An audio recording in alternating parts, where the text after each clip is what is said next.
जैसे की बात ले लीजिए कि अगर हम जैसे घर में कोई व्रत त्योहार है, कुछ दान देते हैं, इस पर हम नहीं बोलेंगे, इस पर नहीं बोलेंगे, तुम्हारा अधिकार नहीं देने का। अगर माता पिता मना करते हैं तो तुम्हारी संपत्ति नहीं, तुम्हारा अधिकार नहीं देने। और हम इस बात पर सपोर्ट भी नहीं करते, हम दान वान की बात कभी नहीं करते, कभी ये सब बाहरी बातें। दान की बात है श्वास। दान हमें किसी गरीब जरूरतमंद नहीं, पहली बात तुम्हारा अधिकार नहीं है, अधिकार नहीं। जब तुम अधिकार युक्त होगी तब तुम्हें उस बात को उपदेश हो जाएगा।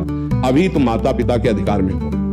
गरीब को देना ना देना ये माता पिता जाने। हमारा कर्तव्य है हर श्वास में नाम जप करते हुए अपने चरित्र को पावन रखते हुए आगे उन्नति के मार्ग में बढ़ना। जब हम 10 रुपए कमाने लगेंगे तब उसमें सोचेंगे कि 2 रुपए हम किसी गरीब को दे दें। अभी माता पिता की संपत्ति से नहीं, ऐसा नहीं करना चाहिए। इससे मतलब जो धर्म युक्त बात है, प्रार्थना कर सकते हैं। जैसे कोई भूखा है तो माता पिता प्रार्थना कर सकते हैं कि आज हम अपने हिस्से की रोटी से दे दे जो आप हमें देंगे।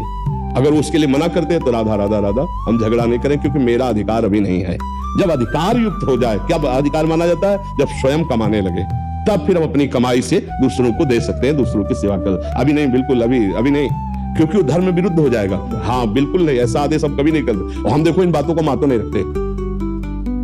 रुपया का दान, ये सब दान है भाई तुम्हारे पास तो कर दो, नहीं है तो भगवान ने इसके लिए आदेश नहीं किया। भगवान ने आदेश किया मां मुनिस्मर, युद्ध चाहे अपना कर्तव्य करो, राधा राधा राधा।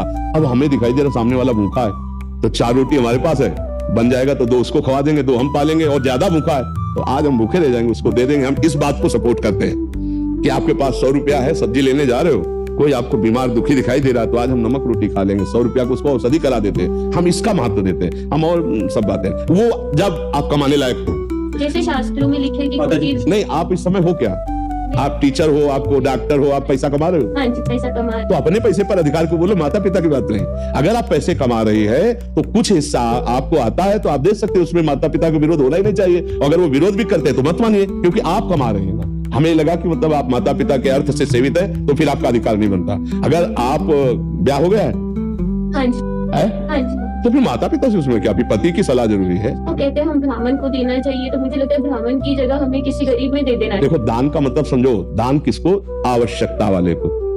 अगर कुत्ता भूखे तो कुत्ते को रोटी दे दो, हमारी बात समझो। दान का मतलब क्या होता है? कोई प्यासा है पानी पिला दो, किसी को औषधि की जरूरत है औषधि दे दो, कोई भूखा है भूखे दे दो। सब में परमात्मा वास करते हैं, किसी एक के लिए दान की बात नहीं। दान पात्रता का, दान का शब्द आता है तो पात्र का। जैसे सर्दी का समय है, कोई कांप रहा है, अब वो कौन सी जाति का है, कौन से देश का है, कौन, हमें कुछ नहीं देखना, हमें अपना साल उतार करके उसको उड़ा देना है। और ये कर दिया तो बहुत बड़ा दान हो गया।